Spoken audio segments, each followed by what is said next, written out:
What's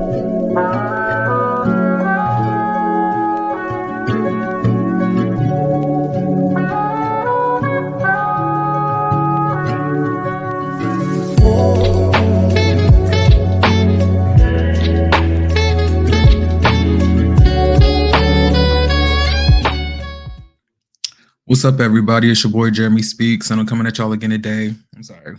Woo. Lips are getting glossy, wasn't it? I'm sorry. I'm coming at y'all again today with another video, and this video is none other than my review for Belle Collective. We got a lot of things to get up into. Not too much though, so we shouldn't be here too long. Okay. Now, I apologize for the Real Housewives of Atlanta review. I'm sorry, y'all. I just wasn't pressed to review it. Like, I was trying to get through the episode, but I was bored. So I'll either try to double up or we're just going to pick up on the next episode, today, that's going to come out. All right. So let me get it started here. I want to tell you guys, welcome. It's your boy Jeremy Speaks, and I am here today to review Belle Collective, the collective of Belles, the collectivication of the Belles. And, let's get on into it, shall we? Now, we're going to pick up where we left off last week, right? So we're at So Gucci's house, So Gucci and JJ. This is the day my mama moving in. And I hope So Gucci act right. We ain't gonna be doing all of the attention stuff. No licking, no rubbing, no sucking. So Gucci saying, knowing that your mama here, don't think that you're gonna be getting a good, and for me to be doing all of this stuff on you because your mama here, right? He looking like, are you serious? Yes, she is. Don't nobody want to be doing all of this stuff with your mama walking around. What type of weird freaky stuff is you into? That's a con of having your mama move into your house. So he said, but we gonna have my mama biscuits, food, and she cleans. Now, this is my thing. Who said that the mama wanted to be a chef and a maid? Who said that? Like, are we just assuming that's what your mama gonna be doing? Did she agree upon that? Like, did she say that she gonna be? And I was like, it's very telling for a man to want his mama to move into the house, when he has a whole wife, so she could do like the cooking, the cleaning, and stuff like that. And I'm just saying, like, what's the whole point of even being married at that point? Not saying that a wife is supposed to cook and clean, but I'm saying that. So Gucci says that she gets things, professionally cleaned. Then she says that she cooks. So I'm saying, then are you saying you prefer your mama to do all of this over the wife? Like, it's very weird to me. And who are you to even think that your mama's gonna want to be cooking and cleaning for grown ass people? Like, did she agree to that? Because from what I get from her, it looks like she's just trying to like have a home beacon for her to live her life, and then for her to go out and do whatever she wants to do, just for her to have a home to come back into. And I was a little bit confused as the episodes went along, because I was saying, like, I'm sorry, somebody text me. Oh. Okay, yeah. Because I was saying, like, did something happen to the mama place? What? I want to know more about that. So the mama's honking outside at this point while they're in the middle of the conversation. And she's saying, baby, you supposed to be looking for me, so. And he opens up, the conversation, and he basically tells her, mama, please don't rearrange my stuff. Mama, don't take the plastic off the carpet. I was like, plastic on the carpet? Plastic on the carpet? Michael, enough. Sit. So he was like, take the plastic off the carpet or whatever the case may be. And Mama had opened it up and let it already be known what her expectations were. She said, I'm gonna make my own coffee in the morning, and I'm gonna be minding my business, and I don't want no machines, and I just want the percolator. I was like, what's the percolator? What is that? Like what is the percolator? Is that like a Is that like what I don't like anytime I know what a percolator I've heard of a percolator, it's somebody dancing. Like it's time for the percolator. I was like, but what is the percolator? Like I thought that a percolator was a Percocet.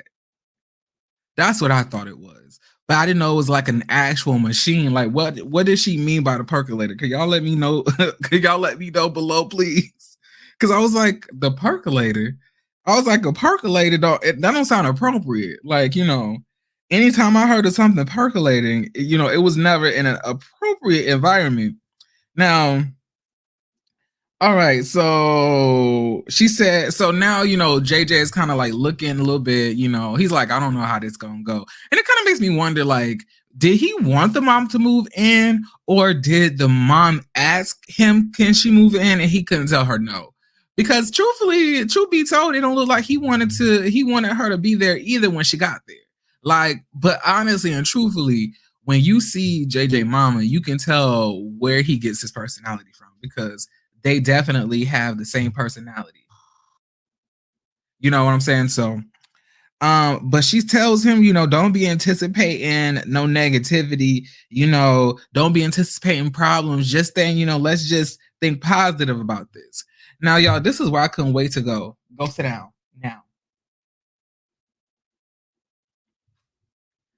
So now we're at Latrice and Cliff. Latrice and Cliff are basically at they're at a bar.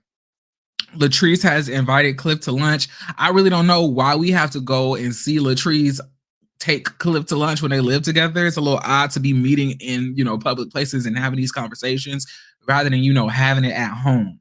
But Latrice opens up with an apology about going to the M bar. And this is what I be trying to tell y'all. Latrice is all a lie. It's all fake. It's all a front. She gets in front of these cameras and say all of this stuff like, I'm a boss. I'm this. And I'm that. But she's not. She's not any of those things. Not saying that she does not run it. But I don't even truthfully believe that she runs that business. If anything, I truthfully believe that maybe Cliff has majority stakes in that business, or he basically started it. And if she leaves him, she's going to have to split the proceeds of that business down the middle. And he's going to be part owner of the business, which is what I don't believe anything Latrice says. I believe that she's lying because she kills too easily. She just killed over and just said, what are you sorry for? This man cussed you out, yanked you up, called you out of your name, and you're apologizing? But you want us to believe that in all actuality, that you were like this boss bitch. And then she says, I apologize, for going to the M bar. I know I'm supposed to, tell you if I'm going somewhere, and I didn't tell you. Can't even go somewhere without permission, my nigga. You can't even go anywhere without permission. Then he says to her, which was even crazier to me. He says to her, the problem wasn't that you went to the M bar. It was that you went to the M bar with Josh when he public enemy number one. And I was just shocked. I was like, the audacity of you to feel that this woman is going to just throw her friend to the wayside because you don't like him. Like, who are you to think that you can control who the hell she friends with? And then it started to make me think. I was like, well, could it be that he don't want Josh to be able to speak any type of sense into Latrice? And my question is, Latrice, are you going to let him isolate you from all of your friends? Answer that for me. Are you going to let him isolate you from all your friend groups, all your friends, anybody that has to actually tell you something of substance about your relationship? Are you going to isolate yourself because he don't like them? They all public enemy because they're disrespecting him in a way. Now, I will admit that Josh was being disrespectful, but he's kicked out. You cannot stop me from talking to one of my childhood friends who was here before you got even in the picture. and tell me I can no longer speak to them because you feel that they disrespected you. Fine, I will keep you two separate. But what you will not do is pop up where I'm at, track me, and then yank me up, pull me outside, and cuss me out for talking to my best friend of over 15 years. What do you like? What do you got? What do you think going on here, Cliff? It was very crazy to me for him to even assume that that was a possibility. It lets me know that she truthfully has no control over her environment, over her friend groups, over her life at this point, because Cliff is controlling all of it, because nobody will feel comfortable enough to tell you who they cannot hang out with unless they exerted that type of force or dominance on you before, right?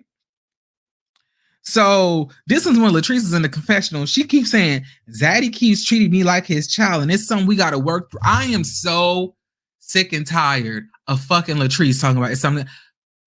I'm trying not to call you no bitch. I'm trying, but it's just a figure of speech for me. Guh. This man is old as shit. You are in your early 30s.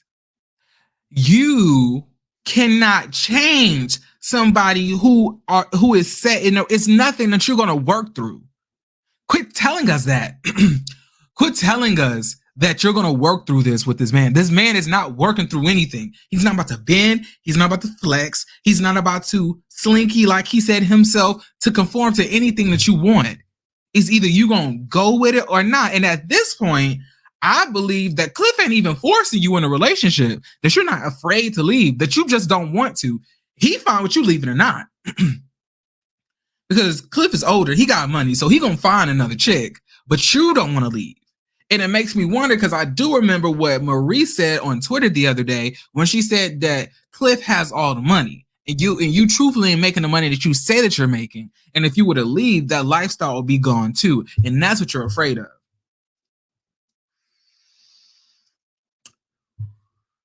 Because Cliff doesn't peg me as like a type of guy who would like stop you from leaving. He's not like, he's not like Glendale, right? He doesn't really peg me for that. But like, I don't know, Latrice, you batshit crazy. And then my thing is like this: you keep on complaining that this man is treating you like a child, but you keep on calling him daddy. How that work? You don't want to be treated like a child, but you keep on calling this man daddy. Not only the fact that he's 20 years your senior, but you also look at him as a father figure. Like, you cannot have a father and a lover all wrapped up in one. That's a sick, incestuous couple, coupling of, roles that does not need to exist. Baby girl, you gotta break out the mold. You gotta get ripped out the plastic and start acting brand new, because at this point, baby, the childhood trauma is seeping through your pores, and it's not a beautiful sight. It's really not, but we got to move on. All right.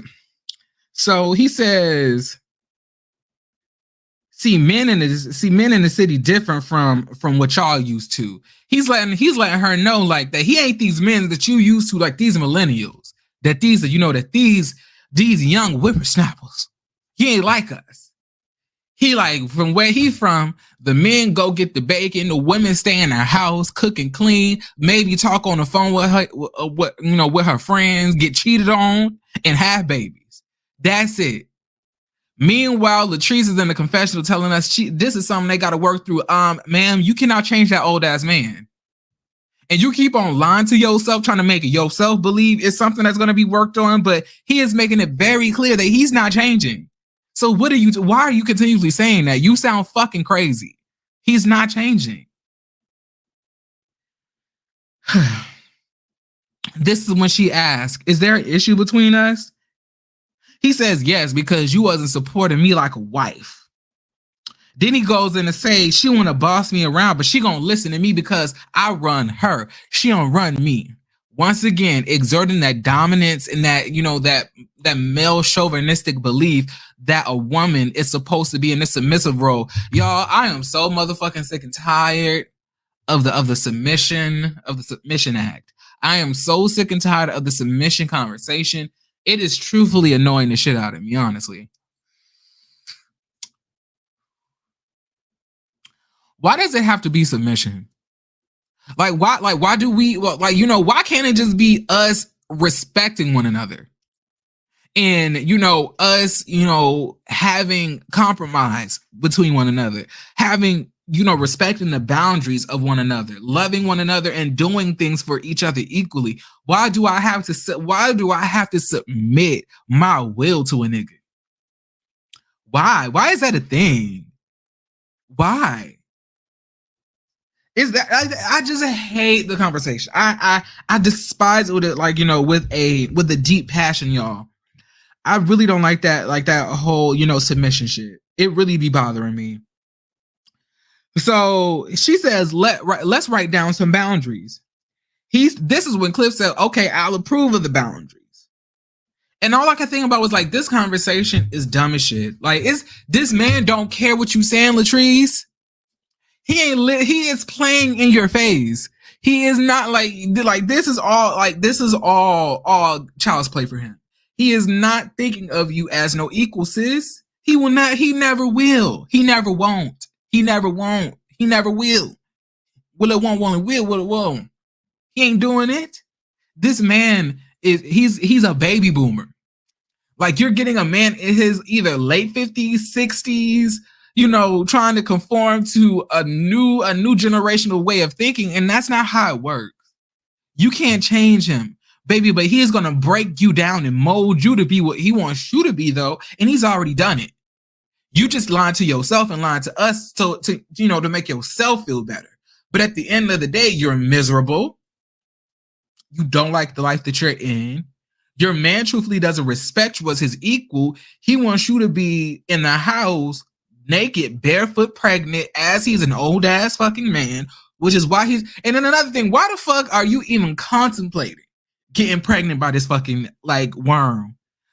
He old as shit. By the time the baby gets of age, he gonna be 2 feet in the dirt, 6 feet in the dirt. Excuse me.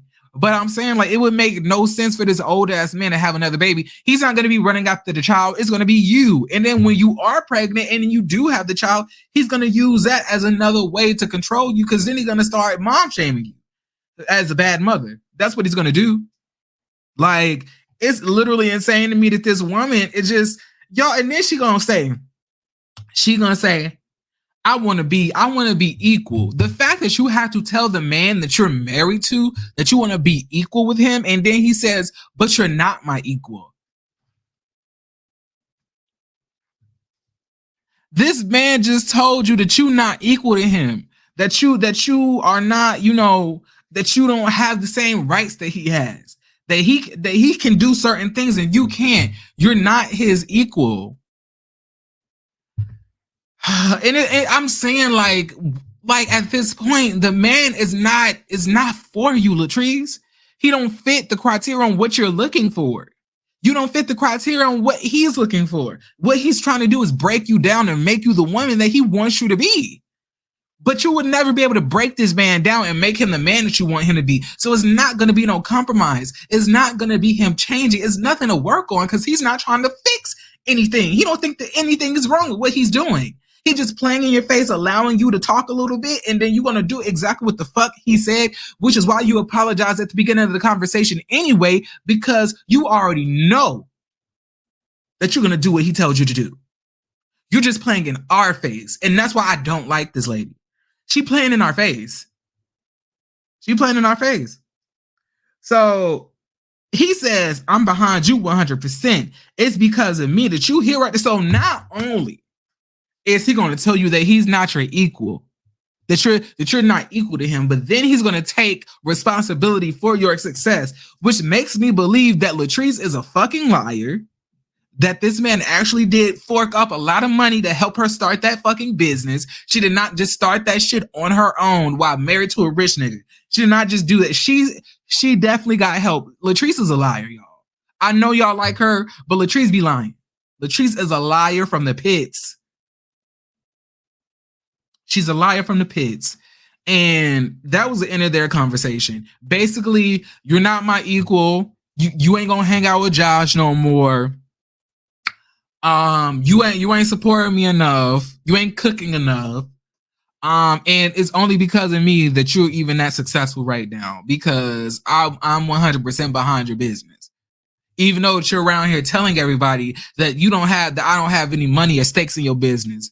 Yes, I do. Like, that's what I got from this conversation, y'all. But let's move on. Y'all already know I don't see it for Latrice at all. But I definitely sympathize for her for being in an abusive relationship. But I don't like the bitch. But anyway, the girls meet up. So this is Marie, So Gucci and Akeisha all meeting up, which is a trio that I really do like all together. I feel like they're the realest ones in the group. So Gucci said, JJ Obama loud. All these loud people in my house. She said movie night turning into a threesome. I was like, wait a minute. So Gucci, like, threesome and his mama and you and him in the same sentence don't go together. I don't even like the way that sounds. Sis, let's not do that. So they all talking and, catching up and chit-chatting. Marie lets Akeisha know about Glenn popping up. She said he came over all muncho and huncho, came over to the house, popped up unannounced, don't know how he even knew where we were at. And, I had to tell him to get on about it there, because at the end of the day, me and Letitia don't need that around her. Akeisha said she gonna lift a prayer up for her that they not that cool right now. But she would hate, to be in the situation that Letitia's in. And all I could think about was like, Marie, why are you telling this lady that lady business?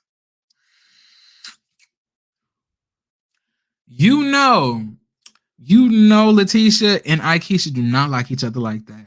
Why are you telling Letitia's business to Akeisha? But then I could think it's all on the show anyway. So why not talk about it? It's going to come up at some point. So it is what it is. But I was like, things that make you go,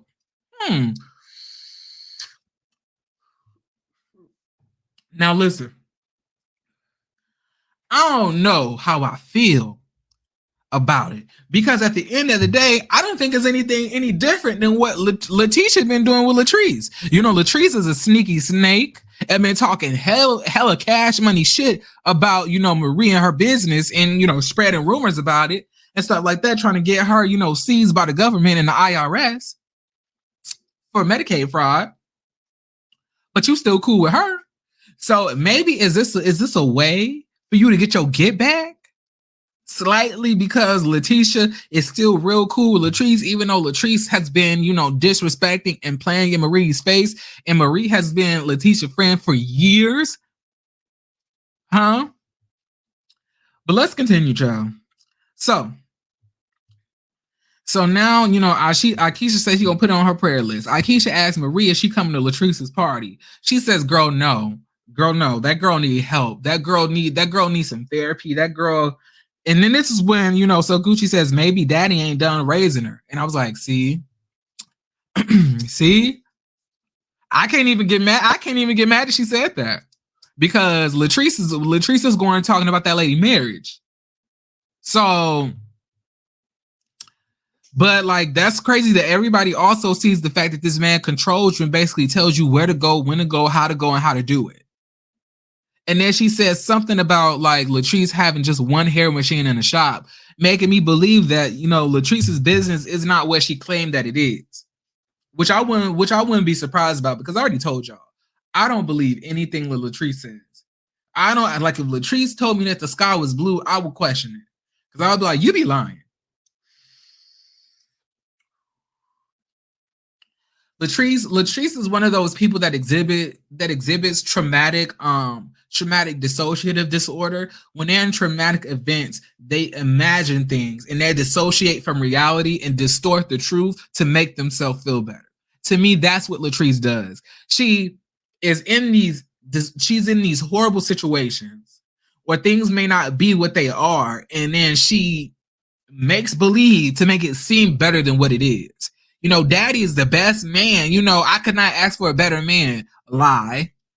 He yanked you up, called you a bitch. I don't even know why I'm even hesitating calling her a bitch at this point, you know, because I love to saying the word bitch. But I'm saying, like, I'm hesitating calling her a bitch when her man didn't even hesitate calling her a bitch in public. Outside, after he yanked her up, grabbed her by her arm, called her a motherfucker, a snake, and a bitch. You know, I don't even know why I'm hesitating. Because your husband don't even have a problem calling you out of your name. You know, the man that you said you wouldn't, this is like, he's the example of what a man should be. You're a fucking clown, Latrice. Like, dead ass. Like, you are a fucking clown. And you need therapy. So Marie says that she ain't going, to the event. Aikisha says, well, now you my friend, you gonna have to come. I'm starting to warm up to Aikisha. I'm starting to warm up. Sis may or may not be colorist, but I may or may not like her. I don't know. I'm starting to really feel a liking towards, Aikisha. And y'all already know I like So Gucci, even though that she was annoying the shit out of me in the first episode. I think in the second episode. But I think in the third episode, she rebounded for me. She rebounded. Now she might fuck up again when she go on that Selena. But, for now, I like her. So let's move on. So Cliff and Glendale are meeting up. Glenn says when they get to this status, they start acting different. And like this goes into what I was thinking. When women are not making a certain amount, which is why so many men love to bring up how women were back in the day, dealing with all of the bullshit that they were dealing with, some getting beat, others getting cheated on, 2 families, in secrecy, by the nigga, women, just basically having to like bend their backs to the submission of a man because they don't have it to, to provide for themselves. But the women now get status and they start acting different, meaning that they are requesting and demanding to be treated fairly. They're demanding to be treated like an actual fucking being. They're demanding to be treated like they have self-worth. How dare they? That's what Glenn is basically saying. How dare they? As soon as they start getting some status, they don't want us to cheat on them no more. They don't want us to fuck other bitches on them no more. They don't want us to, lead them at the house while we go fuck other hoes in other city and area codes no more. That's what it's really saying to me. So after I wasn't the daddy, I thought I was gonna be put, I thought I was good. But I put a recorder and a tracker in the truck, and I heard her saying that Marie was gonna sign an apartment for her. So he just let us all know that he put a recorder and a tracker in her truck. He also said that, after he found out after I cheated on you and we found out the baby wasn't mine, that I was not the father of this child, I thought we was good, even though I cheated on you and I possibly had a pregnancy scare.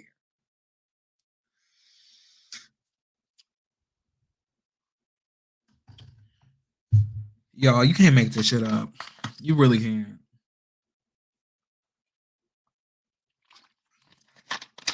I hate Glenn. I hate all the niggas on this show. I really do. But let's continue. He says, I was beloved. And I was like, beloved? And then he said she was moving in incognito like a ninja. I was like, you niggas are not only going to be dumb, ignorant, misogynistic, but then y'all going to be uneducated as fucking stupid. But y'all want to lead these fucking women. And these women keep on giving y'all the pussy. I simply cannot. Cliff says she want to be single, and he needs to be prepared for her to leave. He says our chemistry though. Cliff says he don't know what's going on in their bedroom. Cliff said maybe try putting on a dress and see what that looks like, and if she like it, you already know what that means. I was like, what the fuck? What? I was like, so instead of telling this man not to cheat, to be faithful, to be an honest man in the marriage that he signed himself up to be in, put on a dress and see how that works. He says that he understands that sex is mental and Marie may not be ready for now, but the time don't fit the crime. I was like, you've been fucking all these bitches unprotected. Cheated on her multiple times. But you don't feel that the crime that fits the time? Throw these niggas into the deepest pits of hell like Glendale and Cliff are pieces of shit. They're literal pieces of shit. Like, you niggas are disgusting. Like, you're telling this nigga not to be faithful. That, don't be faithful, don't be truthful, but put on a dress and see how that works. Go to sex therapy. Bitch, they don't need sex therapy. They need a motherfucking man in the marriage that's faithful to their wife. That's what they need. What? Y'all, what am I watching? What am I watching here? What am I watching? He says, I know I can't rush somebody through the process. If I plan a dinner, it'll turn into a nightmare. I've been a slinky. Cliff said, don't be a slinky, have a backbone. Don't let her change who you are. So don't change. Keep cheating. Keep doing what you want to do. But you ain't got to conform to what she wants, but you could force her into a relationship to stay with you. Oh, y'all, give me strength. Then we go to Latrice and her mama, which was a very touching scene, if you ask me. She says, I ain't seen my mama in a while. I was like, you ain't seen your mama? And like I said, y'all, Cliff makes sure that she's isolated from people who can do her some good. And that includes her mama, which is probably why she ain't seen her mama in a while. She said, Cliff said, I ain't cooking enough. He want a meal when he come home. Mama said he could cook for himself. The mama is still trying to talk some sense into Latrice. But Latrice is like a fucking brick wall. You talk sense into it and the shit bounces off. Lord Jesus. She said, this is when Latrice says, I don't take no advice from anyone because people have jealousy and jealousy is real. Latrice, don't nobody want that nigga but you. Don't nobody want that situation that you're in except yourself. Don't nobody want it. Okay? Don't nobody want it. Who want to be abused? Huh? Who wants to be told where to go, when to go, how to go, and be yanked up, called out of their name, called a bitch, being told that they can't hang out with their friends? Like, what are you getting out of this? Is it sex? I mean, it sounds like sex because obviously we see Cliff is into some freaky stuff. Cliff ain't against putting on the dress, but he ain't against cross dressing, for his mate. But I'm just saying, like, what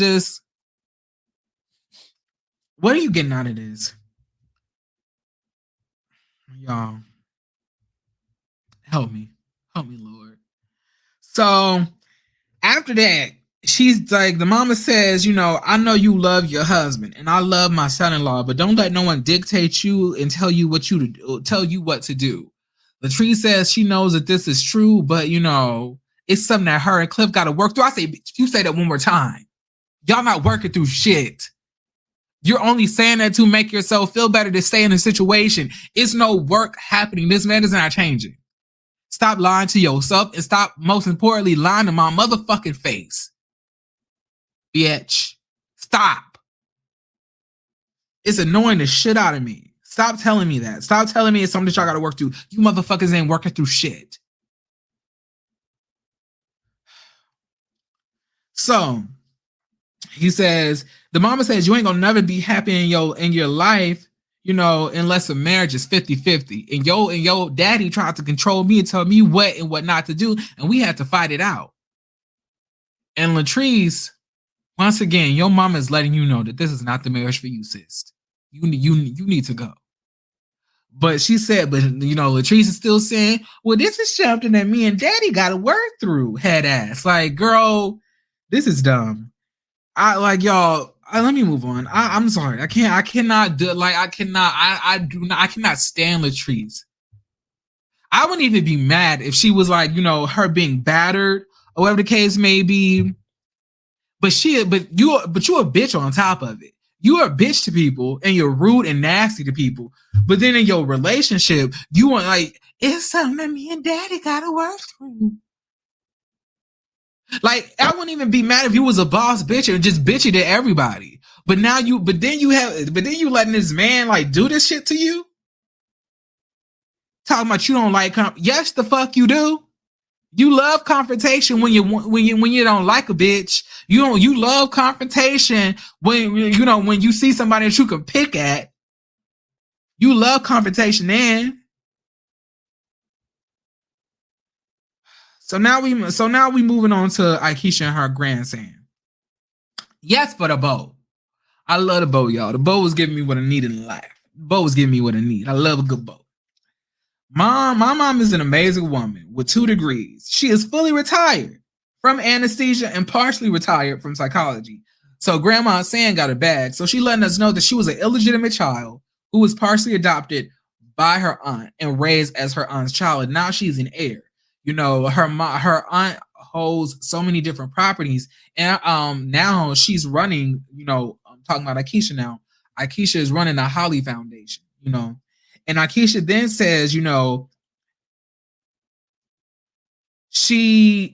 they're making a proposal to do, to make Fair Street an entertainment district and to bring in a whole lot of money into the city so, they could have, a better living environment.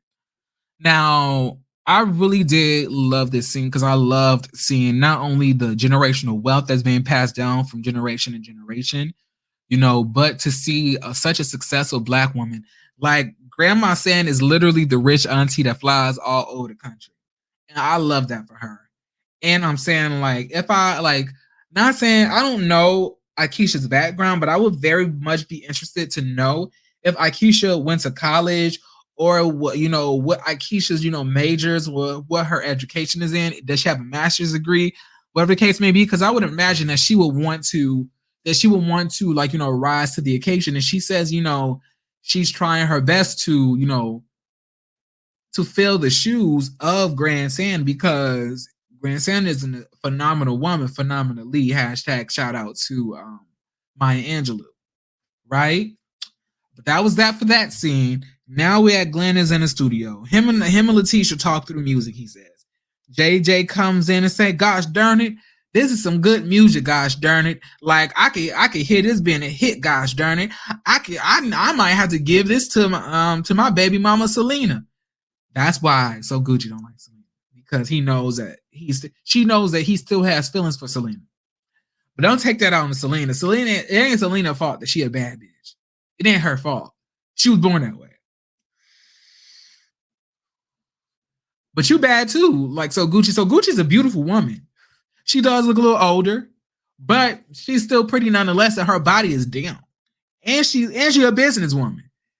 I just want her to stop this jealousy and this hatred towards Selena. So while he's in there, talking, also JJ lets us know something. JJ says that like this song is a representation of who he is. So basically JJ letting us know that he was also a cheater. Lets me know that back then he was not treating Selena right. And he lied in his earlier confessional to So Gucci, talking about, he treated Selena so right. And when a person leave, the person gonna miss what they had. Like, first and foremost, you just basically let us know that you cheated on Selena, that you was a no good nigga. How the fuck you look like JJ and cheating? I don't even fucking know. At this point, I believe people are just fucking anything. So he gets us. So now, in the midst of the session, Glenn gets a call. His grandmama's in the hospital. He leaves the studio, goes to Letitia's house. You heard it right. He don't go to the hospital to go see his grandmama. He goes to Letitia's house. So Letitia ends up calling his sister. And that's when we found out the grandma had a fever. They were able to break it. Then they sent her home with pain meds. And now she's going into hospice, meaning that her health is in a decline until she unfortunately passes away. And at this point, Glenn is looking at, Letitia like, are you going Are you gonna go with me? And Letitia's like, yes, yes, I'll go with you. Cause Glenn is just going through so much. And y'all.